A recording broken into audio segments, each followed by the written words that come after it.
Angel, Stephen Miller doing the same shit. It's like, I'm at a loss for words.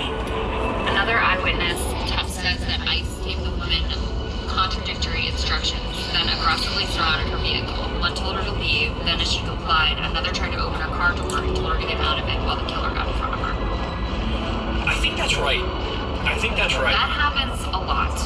Where you've got, I mean, especially with these fucking untrained idiots coming in, don't know what the fuck they're doing, and they're all like, you know, terrified, pissing their pants because you've got like, you know, a 37-year-old woman there. Yeah, they're fat, racist idiots. And they'll just start screaming stuff at you. And so it's like, yeah, this one tells you get out of the, this one's telling you to go, this one's telling you like... I did hear one of them say get out of the fucking car. I think one said that. But yeah, I think you're right, there were other, it was like, go, get out of the car, stay. Or, that's basically what happened. Her glove box was stuffed full of stuffed animals. So, oh my god, bro. Terrorist kind of stuff there. Oh my god. No doubt they were trying to look for some fucking weapons that could be like, oh, she was armed and dangerous. You know? Yeah. No doubt. And then they see fucking stuffed animals when they do that. Oh my god, dog. It's so crazy. So I wonder if we're gonna get the name of the person. Yeah, haven't seen any indications of that yet.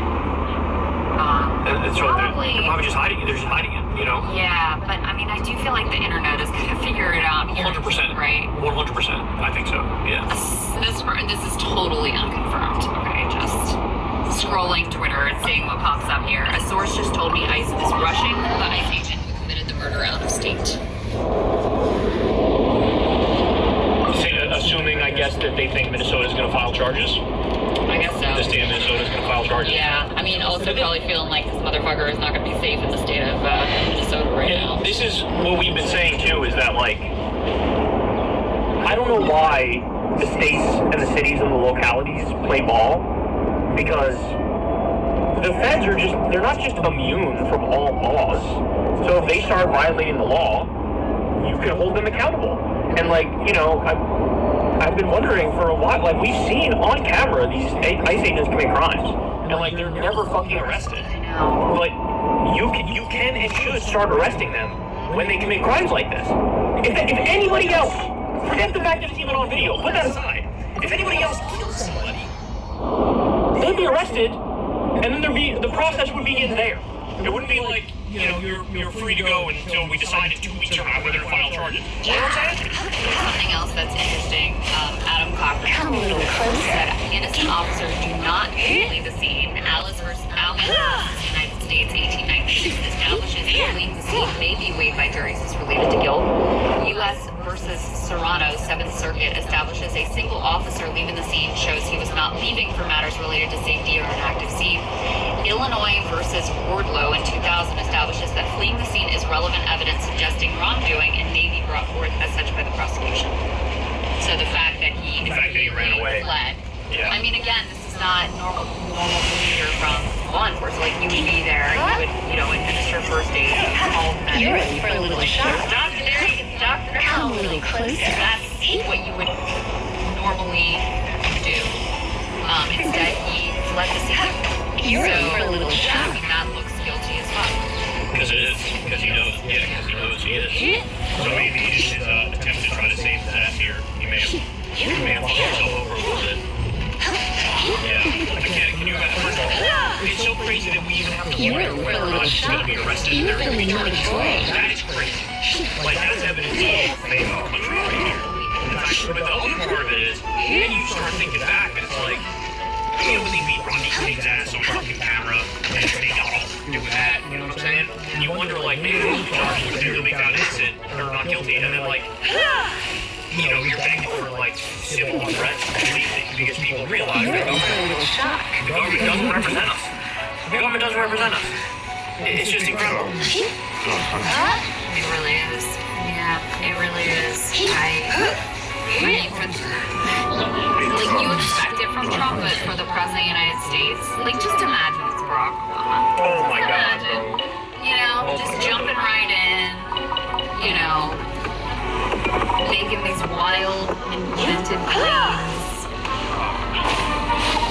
this is. I mean, this actually goes hand in hand with NSPM 7. If you think about it, that they changed the whole government approach to like go after liberals and leftists. You know, like they're open about that fact that if you're quote anti-American, if you're anti-Christian, we're coming after you. Like you are considered a terrorist or terrorist adjacent if you are these things. And then here we have a scenario where these ICE thugs think like, oh, this is some sort of a protester. Protester means lefty, means liberal, means potentially Antifa in their mind, means terrorist adjacent, means now you don't have equal rights status. You have unhuman status. You're not human to them. And so they treat you like fucking garbage. And they murder you. And they murder you. And then they gaslight you after it. And act like it's all, you know, like, what's the problem? The ICE officer was a victim. Yeah, well, it's Stephen Miller's world. The only thing that matters is power and violence. Literally said that on CNN the other day. Their ability to inflict it. And that doesn't just apply to Venezuela. That applies here. That applies to, you know, anyone they consider to be an enemy or, you know, an outsider. And so if you're an immigrant, if you're trans, if you just are a 37-year-old white lady who disagrees with their policies, then you are an other and you are subject to the full force and violence that they want to mete out. And they will always justify it because they think it is always justified. And they're going to charge you with assault with a deadly stuffed animal. That's the best they can now muck up in this moment. Yeah. Yeah. Yes, another report on ICE working the toddler. Renee was one of the kindest people I've ever met. She was extremely compassionate. She's taking care of people all her life. She was loving, forgiving, affectionate. She was an amazing human being. Good, had previously Come a little closer. Timmy Rayback died in 2023 at the age of 36. Macklin's father, Timmy Rayback, was shocked. He had been shocked and killed. He said, goodness, son had a child who was now 4 or 5 years old. There's nobody else in his life. Macklin Sr. said, I'll drive, I'll fly to come and get my grandchild.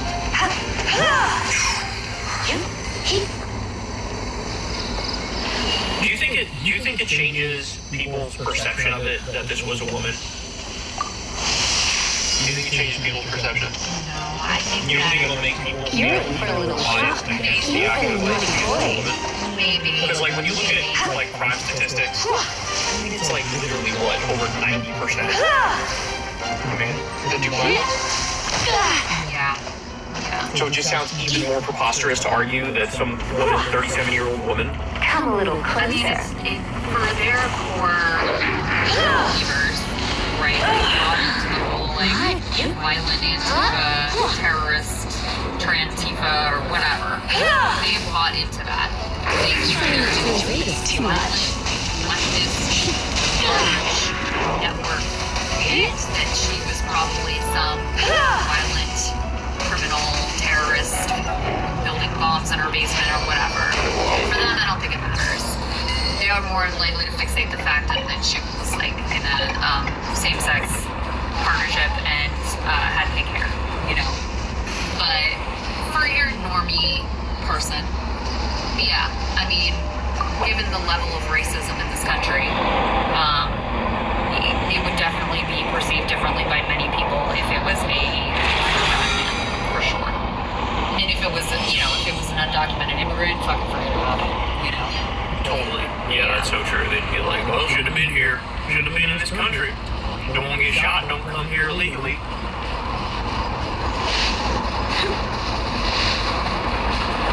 Yeah, John Fetterman was famous.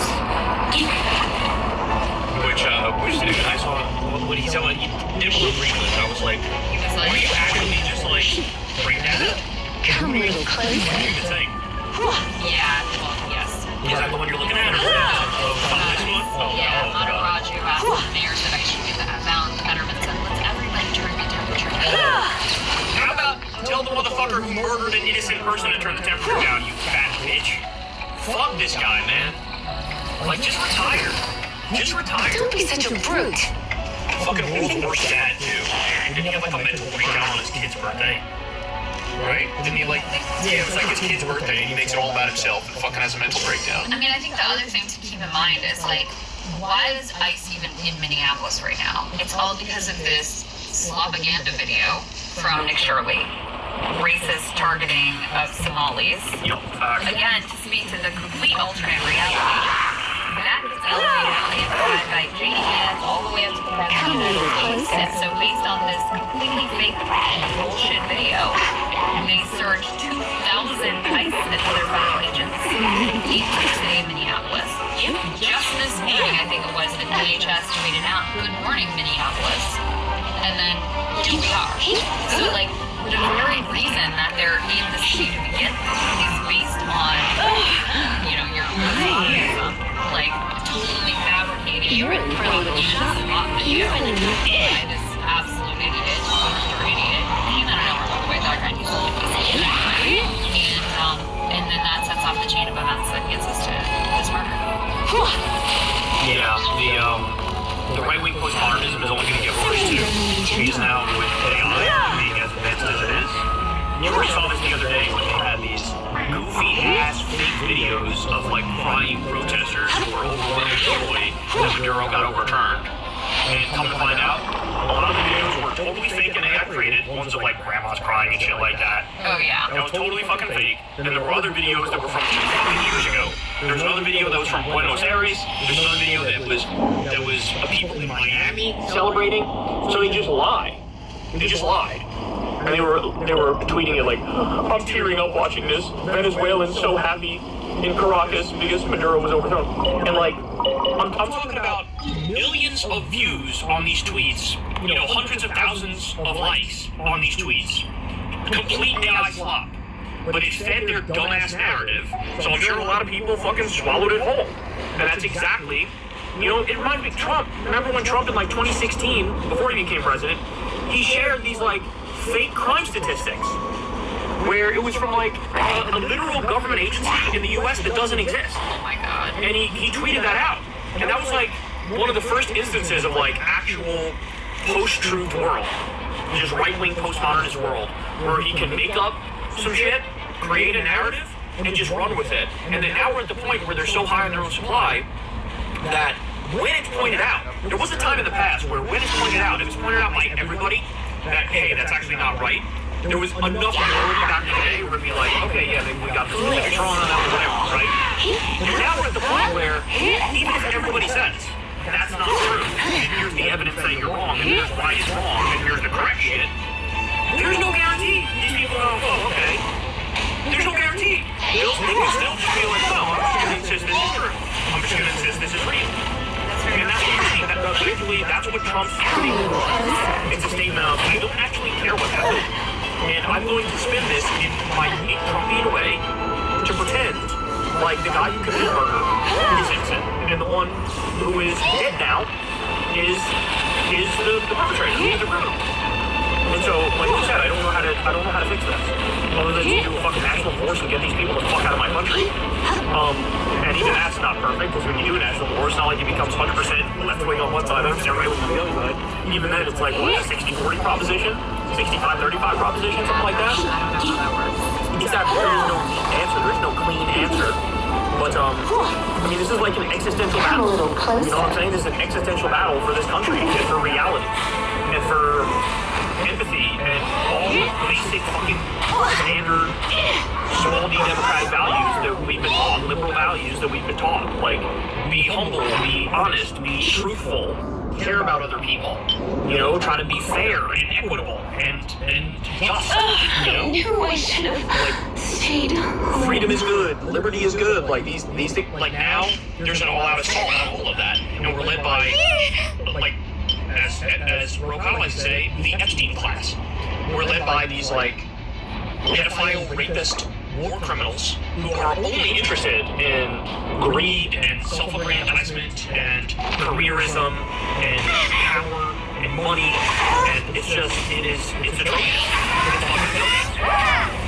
And to your point, Crystal, you know, I said this the other day too, that I think Trump could right? Pick any country you want that he's beefing with, whatever, anybody. And I think on Fox, it would take about 2 days. After those 2 days are up, on the third day, they would be defending. Because that's what they did on January 6th for like a day or two. They were like, I don't know about this, it goes a little bit too far, yada yada. By the third day, right back on their talking point, defending it. And the reason I say that is this time it didn't even take 2 days for them to defend the illegal and offensive war. He pretty much even didn't attack us. Regime changed against Maduro, even though he wasn't going to attack us. They weren't even bothering to make the argument he was going to attack us. And shows out there saying it's about the oil. They all know now that the place that the right will always land is defending the indefensible. So now there's no delay between just like the event and doing it. They just all rush immediately to where they know the ball is going to end up, because it's always going to be the case that at the end of the day they find some way to justify the indefensible. So why not be the first to get there and get all the, the Trumpian brownie points?